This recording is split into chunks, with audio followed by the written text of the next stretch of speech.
33वां अध्याय सर्ग वर्णन।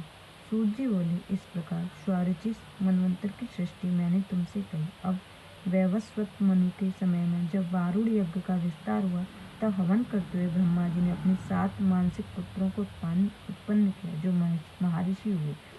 पश्चात देवताओं को दैत्यों से विरोध हुआ। दिति ने अपने पुत्रों को नाश हो जाने से दुखी हो अपने पति महर्षि कश्यप से मिली और आराधना पूर्वक उन्हें छल करके उनसे यह वर मांगा कि इंद्र का नाश करने वाले मुझे एक बड़ा तेजस्वी पुत्र दीजिए।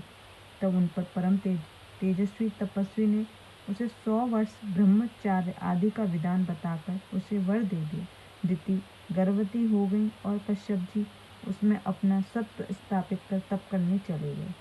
तब ये 99 वर्ष का गर्भ होने पर जब एक दिन दिति पैरों की पवित्रता न करके नीचे को सिर करके अर्थात गौरव से सो गई, उसमें अंतर पाकर इंद्र उसके गर्भ में प्रवेश कर गए और उसके 7 खंड कर दिए। वज्र से कटा हुआ गर्भ रोने लगा। तब इंद्र ने उन 7 टुकड़ों से कहा, रो मत, तुम मरोगे नहीं। फिर भी वह सब रोते ही रहे और गिर पड़े। तब उन 7 ने रोकर कहा, हे इंद्र, तुम हमें मारने की इच्छा ना करो, हम सब मरुत तुम्हारे भाई हैं। इस पर इंद्र ने उनका भ्रातृत्व स्वीकार किया, उन्हें दैत्य भाव को दे दिया।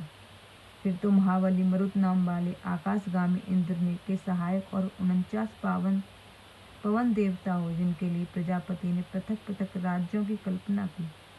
तब अरिष्ट पुरुष वीर कृष्ण, विष्णु, प्रजापति, पर्जन्य और धनाध्यक्ष, यह सब उनका जगत हुआ। हे महामुने, यह सब भूत सर्ग मैंने कहा। अब क्रम से राजाओं का विभाग सुनो।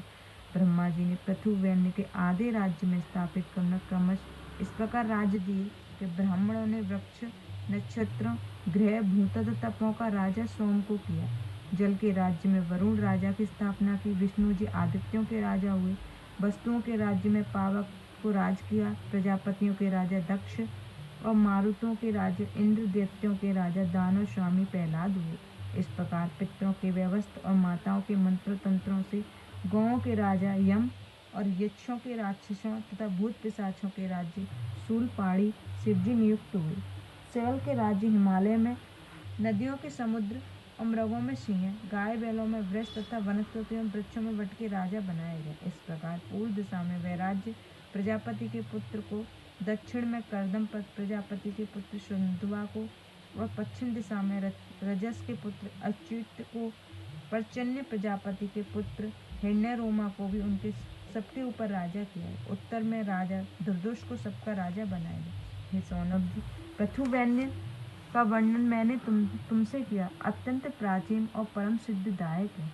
इति शिव महापुराण 5वीं उमा संहिता का 33वां अध्याय समाप्त। जय गुरु जी, शुक्राना गुरु जी।